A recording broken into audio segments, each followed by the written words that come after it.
All right, so today I thought I'd show you guys what's going on around here a little bit, because it's been busy and I'm in the middle of a whole bunch of stuff. Why do I start videos and then realize I haven't unlocked the door? I'll tell you why, because I thought it looked cool to open the door in the video, but I didn't realize it was locked. That's why.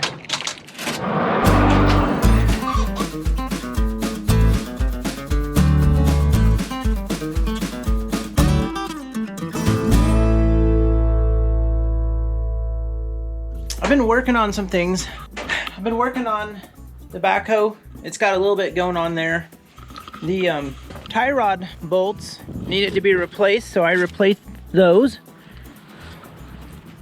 And I just realized that my tire, see that? That's not really good. My tire rubs right on that corner when it's full to the left. So why don't we see if we can fix that as well. So let's see if we can find some wrenches that are the right size. I don't know if I have anything big enough for the tie rod. Gonna need a crescent. See if I can find a crescent wrench. Some pipe wrenches. I use crescent wrenches so infrequently. I think I've got one in the truck. There we go. We can see the issue right there, and I'm basically, what am I gonna do here? I'm gonna keep turning that nut until the tire is no longer touching. Oh, it's actually already set to the right size. No, I think I need to take the ball joint apart and rotate the rod. This is watching Mr. Garage Story think on the spot. Turn this around where I can get to it better. I need to make this rod longer. So to do that, I need to take this ball joint back apart and then just unscrew this a little bit. It's one full turn, two full turns.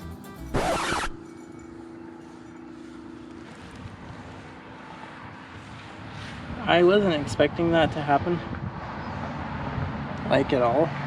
As a last resort, I can always take my grinder and grind that down. But that doesn't sound like a real fix, but that does not look very far in there. Let's go try popping this off the other side and see if that has more room left on the threads. If that doesn't work either, then I think we're just gonna have to grind the metal off.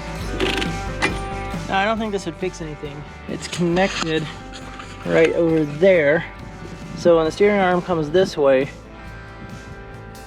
got full left this way, what I adjust over here will not affect the far side. You guys are watching me think. So we're just gonna grind this down with the grinder. All right, got the grinder set up. Got some safety glasses on, a long sleeve shirt, hearing protection, and gloves. Let's hit the corner of this and get it ground down where it doesn't touch anymore.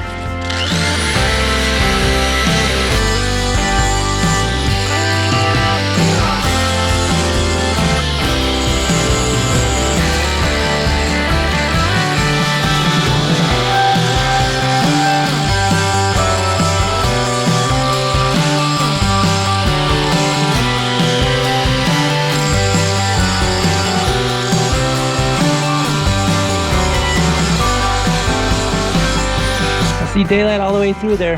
I'm gonna polish it just a little further and we'll call it good. I like it.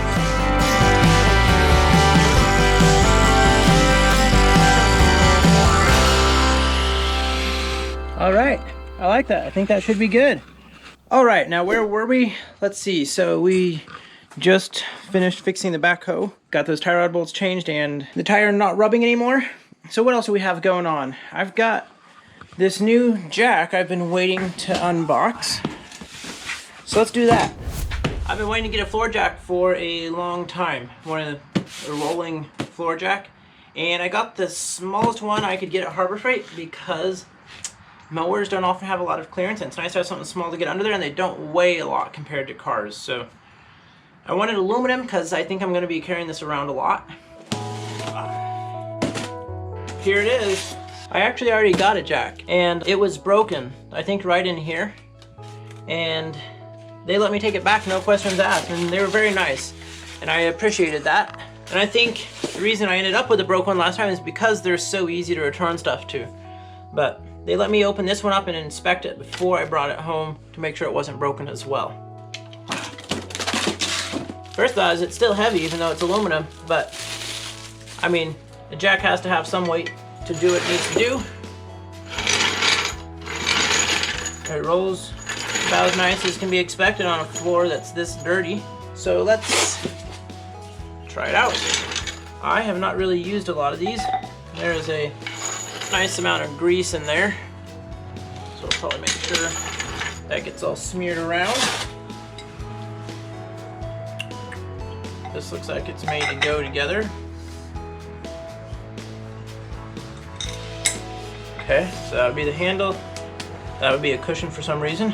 Is this supposed to lock in here? That I do not know. Oh, here we go. There's a lock right down here.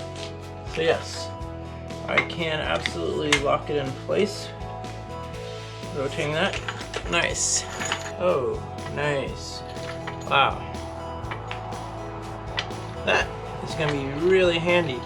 It also goes a lot taller than a lot of my other jacks. Oh, nice.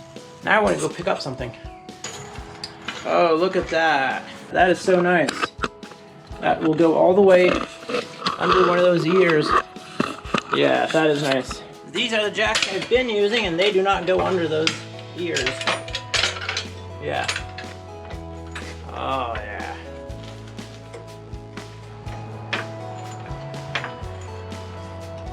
And just rotate. Let down, just like any floor jack should be. Nice. I've been using these jacks because they're way less expensive and they do most of the same things, but they're not as user friendly because they don't go as low as this one. I know that's a low profile, but in general they don't go as low, and you have to take the handle out and do the release separately, which is actually a little bit of a safety thing as well because it just makes it harder for a mistake where something comes down. But you should use jack stands to support load anyway. Alright, so like I said earlier, it's springtime, it's super busy, and we've got all this stuff going on, and I've got plans to fix up several more zero-turn mowers. That one is probably going to be next after I finish the John Deere. This one here, I think it ran recently, it might be an easy fix. I'd like to fix up this one. This is the very first mower we got on YouTube, the very first video. So if you haven't seen that, go back and check it out. I paid $100 for each of those, so $200 together, but different times, different places. This one might need a new engine. It might just need a head on this engine. I'm not sure. It's a Kohler. That's a Briggs. Same model of mower, pretty much. Different scenario. This one has the bagger. So I'd like to get that one running too, but it's gonna take a little more work. That one should be easy. That one, I don't really know what's wrong with it. That might be too much. I want to fix up the Toro, get part 3 done on that one, which we have 2 other good videos on already, the first parts. I'm probably going to use the John Deere as my personal mower for a while, so I can sell the Toro, the Husqvarna that we just listed, which is over there as well. Sell that one. And I'd like to fix this one, which was the first zero-turn I got last year. And it smokes slightly and it has an issue with belts coming off, and the tires doesn't have good tires on it, and one of the front axles was frozen up. But I think I can take parts off of one of the free zero-turns I got, free Cub Cadet zero-turns I got to fix that one, and tires off of it as well, possibly. We'll just need to try it out a little bit more and see. You've probably seen this mower here and wondered about it. And that's okay if you haven't wondered about it. This mower is what I would like to make my long-term mower. I'd like to sell the John Deere eventually, but this one needs a new engine, most likely, unless I want to rebuild a Kawasaki. This one's a 60-inch Ferris with suspension. That would mow my yard really quickly and give me more time to focus on mowing projects. But I have to admit, I use my yard to test out the mowing project, so it works out. So everything's gonna come together. I've got lots of videos going on, lots of things in process. I also want to fix the 425. Yeah, the 425 needs basically tires fixed up, make sure the engine runs decently, which is going to require a better battery, and make sure the electrical's all good, maybe clean the fuel system. I don't know if the fuel system's really that dirty. But the two more mechanical type issues are the deck won't engage and we need tie rod ends. Something was popping off. That was popping off, I think. So, yep, we should have that coming up hopefully pretty soon. And back here, we still have that Husqvarna that I'd like to fix up. And I'd like to fix up this one and possibly this one. That Craftsman over there. We got several mowers I'd like to fix up and sell this year. And that's the beauty of it. Right now, I can basically spend time fixing mowers, taking stuff apart because I have so much inventory. Because last year I was so busy picking stuff up. Now I have enough stuff I don't really need to pick up much. And this will help getting the cash flow going, getting some mowers sold now. So that's what's going on around here. Lots of good stuff coming up. We're in the middle of a lot of projects and hopefully we have some exciting stuff coming on the air really soon.